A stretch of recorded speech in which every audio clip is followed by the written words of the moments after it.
Hello ស្ដីបងណានេះដែរខ្ញុំមកលេងត្រីឆ្លាមស៊ីម្នេះហ្នឹងហើយគេថាយើងចូល play game នេះចូល play game មកយើងដើស៊ីត្រីទូចហ្នឹងហើយដើស៊ីត្រីណាដែលយើងស៊ីឥឡូវនេះយើងស៊ីត្រីតិចតួចតែយើងអាចស៊ីបានហ្នឹងគេថាគេមានដែរខ្ញុំចេះតែឃើញចេះតែលេងដល់មកលេងគេថានេះស៊ីត្រីស៊ីអីពេញអាហ្នឹងគេថាឡើយទៀតយើងចាំស៊ីម្នេះឡើងទៅលើគោ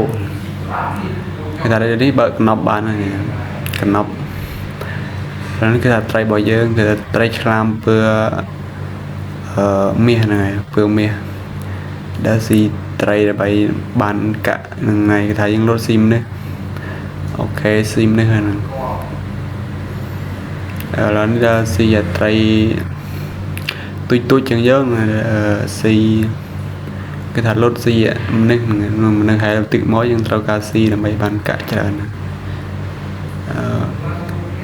សាកទៅមើលច្រាំងអស់គ្នាគេថាមានម្នេះអត់អូខេមានម្នេះមួយម្នេះពីរត់ចង់រតនាសាច់អូយគេក្របែគេថាហ្នឹងហើយបងជួយ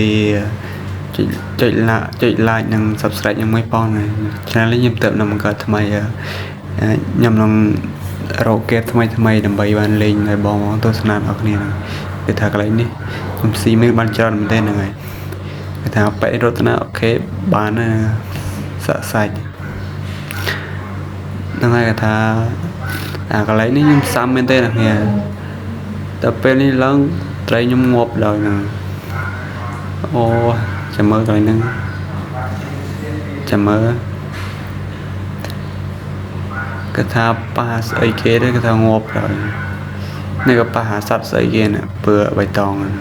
គេថាងាប់បាត់ហ្នឹងអើយស្ដាយមែនទេ